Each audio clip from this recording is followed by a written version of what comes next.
প্রিয় ভাইয়েরা আমার, আমি যে কথা বুঝাইতে চাই,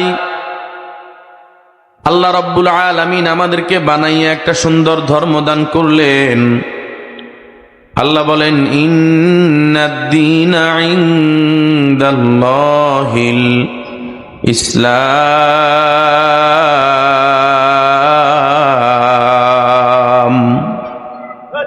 মহান রব্বুল আলামিন বলেন, বান্দা বান্দি আমার, নিশ্চয় আমি আল্লাহর নিকট মনোনীত ধর্ম হলো ইসলাম। আল্লাহর নিকট মনোনীত ধর্মের নাম কি? ইসলাম। এখন ইসলাম ধর্ম দিয়া মহান রব্বুল আলামিন ধর্মের একটা সংবিধান দিয়েছেন। কি দিয়েছেন? সংবিধান। বড় দামি এক সংবিধান। ওই সংবিধানের নাম কি?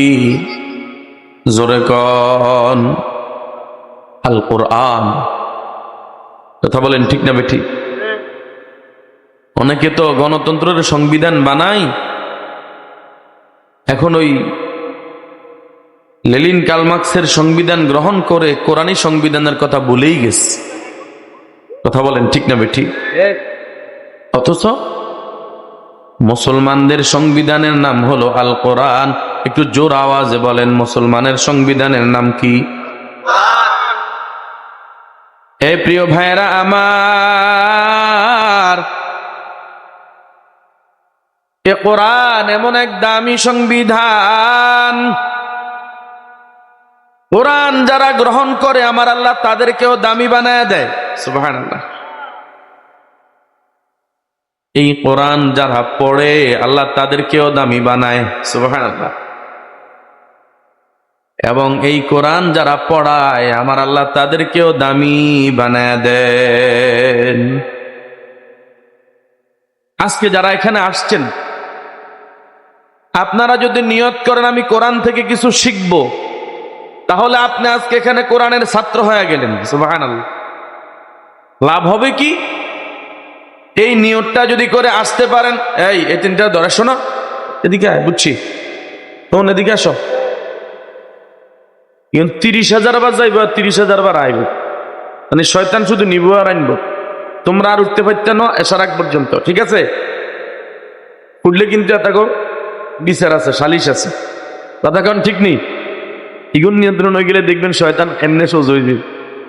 কথা কারণ ঠিক না ঠিক?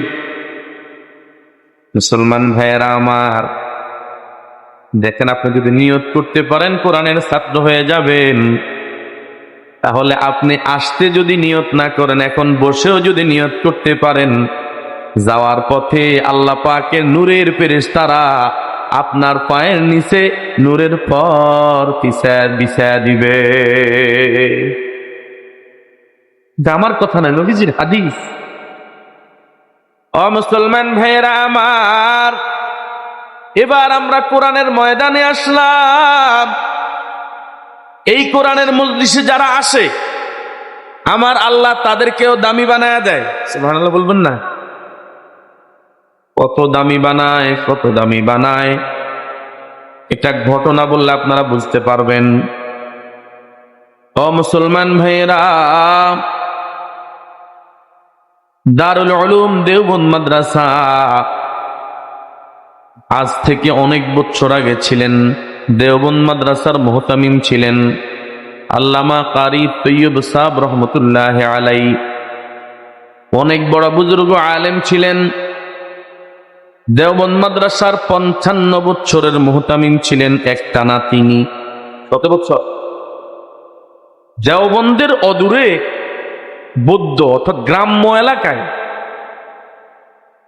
এটাই তো লোকাল গ্রাম্য এলাকায় একজন আল্লাহর বান্দা মারা গেছে। এখন ওই সময় কিন্তু এখন যেরকম আলেম ওলামার অ্যাভেলেবেল আছে, ওই সময় এরকম ছিল না।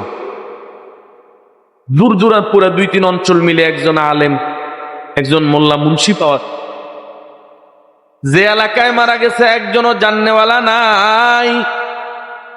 এলাকার মানুষগুলো হয়রান। আল্লাহর বান্দা মারা গেছে, আমরা এখন কি করব? কে গোসল দিবে কেউ তো জানে না। হয়রান হইয়া তারা খোঁজাখুঁজি করতেছে কে গোসল দিবে। প্রতিমধ্যে দেখতেছে একজন আল্লাহর বান্দা অন্য এলাকা থেকে আল্লাহর বান্দা সাইকেলে করে যায় অফিসের দিকে। সাইকেল নিয়ে কোথায় যায়? অফিসে। লোকেরা সবাই ধরছে, ভাই একটু দাঁড়ান দাঁড়ান, কি ব্যাপার? ওই দেখছে আল্লাহর বান্দা যিনি সাইকেলে করে যায়, মাথায় টুপি, মুখে দাড়ি, গায়ে পাঞ্জাবি। ভাই, আমাদের একজন সাথী মারা গেছে, আপনি যদি দয়া করে একটু গোসল দিয়ে দেন, আপনি তো একজন হুজুর মানুষ, আপনি একটু গোসলটা দেন, কেউ নেই গোসল দেওয়ার মতো। আল্লাহর বান্দা চিন্তা করছে এটা ভালো কাজ, যেহেতু কেউ নাই, ঠিক আছে চলো। ও মুসলমান ভাইয়েরা, আল্লাহর বান্দা যাইয়া গোসল দিয়া দিলেন। গোসল দিয়া 3 টুকরা সাদা কাপড় পরাইয়া দিলেন। সাদা কাপড় পরাইয়া এবার আমি যাই। কয় না বাবা না, জানাজা পড়ানোর মতো কেউ আমাদের এলাকায় নাই, তুমি জানাজাটা পড়াইয়া দাও। আল্লাহর বান্দা জানাজা পড়াইয়া দিল।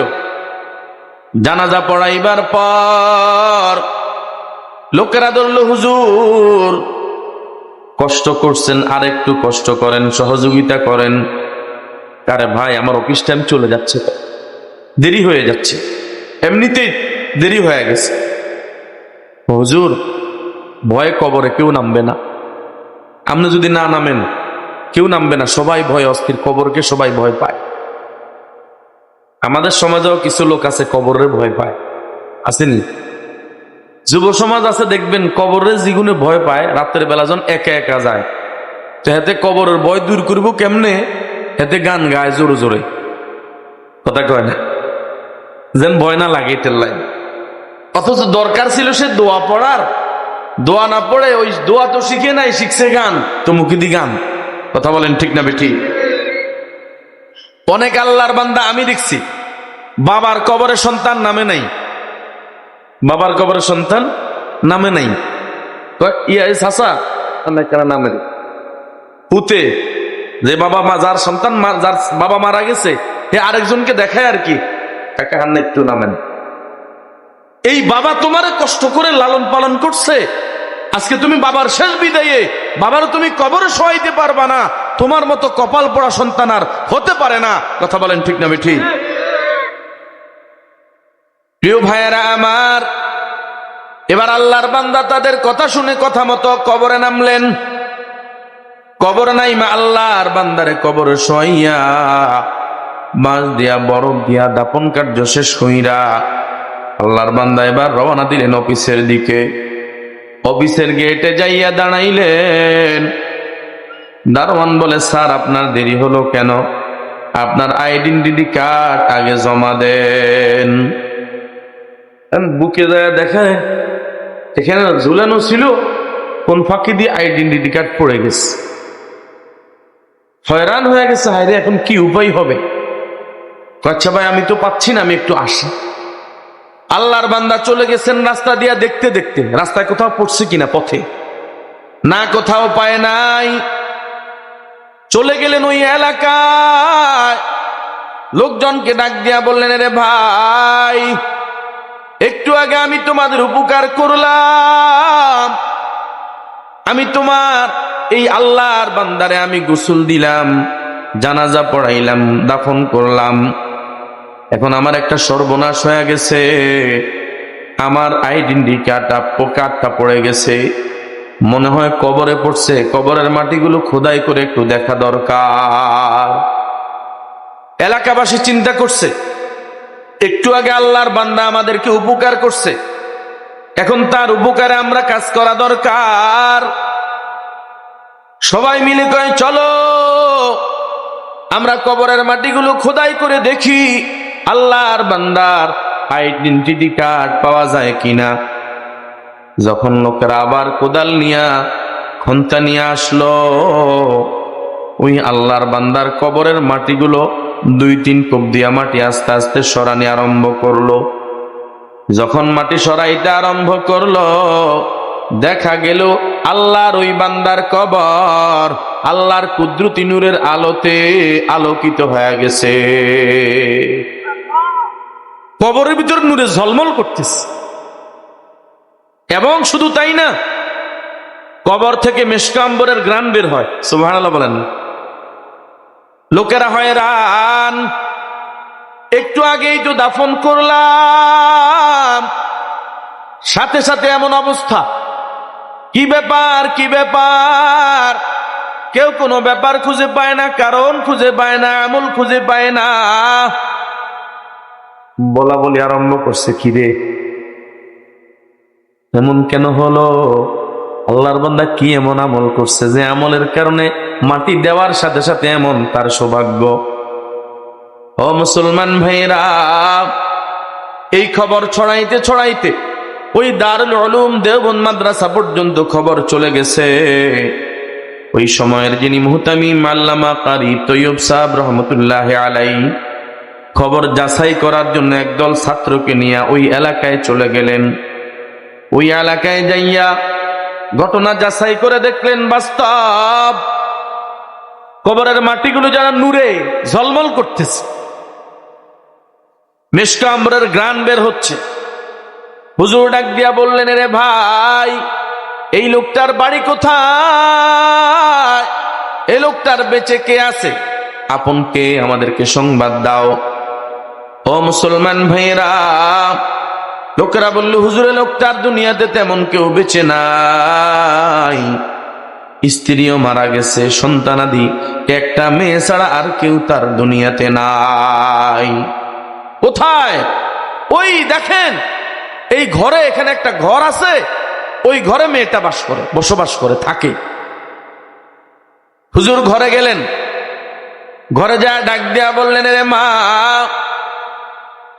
মেয়ে সালাম দিলেন, হুজুর আমারে কেন ডাকছেন? কয়, মা তোমার বাবা কি আমল করতো আমার একটু খুলে বলো, তুমি কি কি আমল দেখতে, এটা আমার একটু বলো। হুজুর আমার বাবারে আমি কোনো বড় আমল করতে দেখি নাই। আমার বাবা মূর্খ মানুষ ছিল, আমার বাবা কৃষক মানুষ ছিল, বড় কোনো আলেমও ছিল না, বড় কোনো আবেদও ছিল না। তাহলে এমন হলো কেন? কি করতো সেটা তুমি আমারে খুলে বলো। মেয়েটা কয়, তবে হুজুর আমি আমার বাবারে প্রতি রাত একটা আমল আমি করতে দেখতাম। কয়, সেটা কি আমল? কয়, আমল হলো ওই যে আমার ঘরের কোণে তক্তা আছে, তক্তার মধ্যে ঝুলানো আছে একটা কি বই নাকি, আমার বাবা প্রতি রাত ওই বইটা নিতেন, বুকে জড়াই নিতেন, চুমু খাইতেন। এরপরে আমার বাবা বালিশের উপরে রাইখা রাতের বেলা আমার বাবা দেখতাম চোখের পানি পালাইতেন। আল্লাহু আকবার। আমার বাবা চোখের পানি পালাইতেন, আর দেখতাম আমার বাবা এইভাবে আঙ্গুলগুলো ঘুরাইতেন, আঙ্গুলগুলো ঘুরাইতেন। ও মুসলমান ভাইয়েরা আমার, কারি তৈয়ব সাহেব রহমতুল্লাহ আলাইহি ওই কিতাব, ওই বইটা নিয়ে দেখলেন সেটা অন্য কোন দুনিয়ার কিতাব না, সেটা হলো আমার আল্লাহর কালাম, সেটা আমার আল্লাহর কালাম কোরআনুল কারীম। এ মুসলমান ভাইয়েরা, হুজুর কোরআনুল কারীম হাতে নিয়ে খুলে দেখলেন কোরআনের প্রতিটি লাইনের নিচে নিচে দাগ পড়ে গেছে। কি পড়ে গেছে? কেন? আল্লাহর বান্দা তেলাওয়াত করতে জানতো না। আল্লাহর বান্দা তেলাওয়াত না করতে পাইরা কোরআনের মোহাব্বতে প্রতিটা আঙ্গুলের নিচে নিচে হাত ঘুরাইতেন আর বলতেন, হাদা কালামু রব্বি, এটা আমার রবের কালাম, এটা আমার রবের কালাম, এটা আমার রবের কথা, আমার রবের বাণী। এতটুকু বলে বলে শুধু হাত ঘুরাইতেন। ও মুসলমান ভাইয়েরা আমার, কারি তৈয়ব সাহেব রহমতুল্লাহ আলাইহি ডাক দিয়া বলে, এ জগৎবাসী শুনে নাও, আল্লাহর বান্দা দুনিয়ার জমিনে মূর্খ ছিলেন, কোরআন পড়তে পারতেন না, তবে কোরআনকে মহাব্বত করার কারণে, কোরআনকে ভালোবাসার কারণে, কোরআনকে মহাব্বত করিয়া চুমু খাওয়ার কারণে, কোরআনকে মহাব্বত করিয়া হাতার আঙ্গুল ঘুরাইবার কারণে, কোরআনকে মহাব্বত করিয়া বুকে লাগাইবার কারণে আল্লাহ রাব্বুল আলামিন আল্লাহর বান্দারে কবর দিতে দেরি, ওই বান্দার কবর কুদরতি নূরের আলোতে আলোকিত করতে দেরি হয় নাই। সুবহানাল্লাহ। ও মুসলমান ভাইয়েরা আমার, কেমন কোরআন প্রেমিক ছিলেন, কেমন কোরআনকে ভালোবাসতেন। কোরআনকে ভালোবাসার কারণে মহান রব্বুল আলামিন কবরকে নূরে নূরান্বিত করে দিছে। আমি আজকে এই খানপুরের মুসলমানদেরকে বলে যাই, এর যুবক,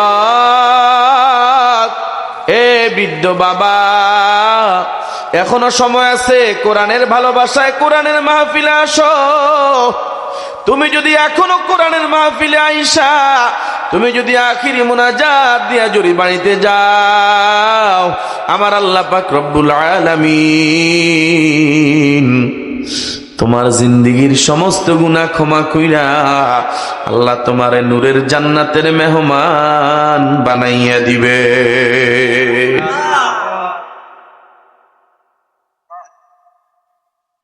কি ভাই, কোরআনকে ভালোবাসার দরকার আছে কি নাই? আরো জোরে কর। কোরআনকে ভালোবাসবেন কারা কারা? দুই হাত তুলে আল্লাহরে দেখান। নারায়ে তাকবীর। আওয়াজ আরো জোরে দিতে হবে। এতগুলা মানুষ যদি চেয়ারম্যান হিসেবে স্লোগান দিত, গলা পাঠায় লাইতো। নারায়ে তাকবীর। আল্লাহ সবাইকে কোরআনের মোহাব্বতে কবুল করেন। আরো জোরে বলেন আমিন। এ মুসলমান ভাইয়েরা আমার, কোরআনকে ভালোবাসার অর্থ কি? কোরআনকে মোহাব্বত করার মানে কোরআন ঘরের কোণে রাখা, এটা কোরআন শোকেসের উপরে তাও করে রাখা। কি ভাই, একজিল কোরআন শরীফ হাদিয়া করে মসজিদে দেয়া, এটা নাকি? কথা বুঝিয়েন। কোরআনকে ভালোবাসার অর্থ এটা না। কোরআনকে ভালোবাসার মানে হলো এক নাম্বার কোরআনের ইলম শিক্ষা করা। কথা বলেন ঠিক না বেঠিক? কোরআন শিক্ষা কোরআনের ভালোবাসার প্রমাণ হবে। আপনি কোরআন শিখেন, এটাই ভালোবাসার এক নাম্বার প্রমাণ। কথা বলেন ঠিক না বেঠিক? দুই নাম্বার প্রমাণ, আপনি কোরআনের তিলাওয়াত করেন, এটা কোরআনের ভালোবাসার প্রমাণ। কোরআনের কি? তিলাওয়াত। দুঃখ আর পরিতাপের বিষয়, আজকে আমাদের সমাজে তেলাওয়াত নাই, ঘরে ঘরে তেলাওয়াত নাই।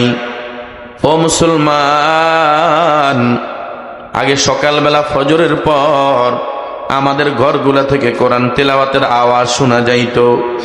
এখন আমাদের ঘরগুলা থেকে সকালেও গানের আওয়াজ শোনা যায়, টিকটকের আওয়াজ শোনা যায়, রাতের বেলা নাটকের আওয়াজ শোনা যায়, হাসি তামাশার আওয়াজ শোনা যায়। কথা বলেন ঠিক না বেঠি?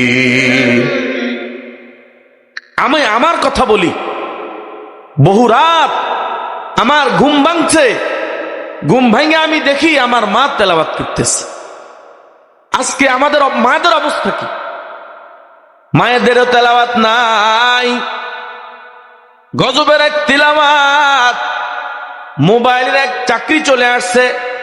এই গজবের মোবাইলের তিলাওয়াতের কারণে এখন আমাদের থেকে তেলাওয়াত, আসল কোরআনুল কারীমের তেলাওয়াত বিলুপ্ত হয়ে গেছে।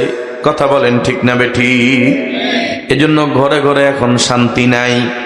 কথা বলেন, ঘরে শান্তি নাই, ঘরে অশান্তি, ঘরে অভাব, ঘরে মুসিবত, ঘরে ঝগড়া, ঘরে কেউ কারোর সাথে কোনো মিল নাই।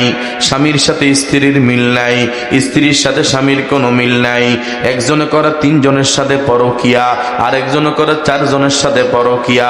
শ্বশুর শাশুড়ির সাথে পুত্রবধূর কোনো মিল নাই, জালের সাথে জালের মিল নাই, ননদের সাথে ননদের মিল নাই, ভাবির মিল নাই নন্নসের সাথে।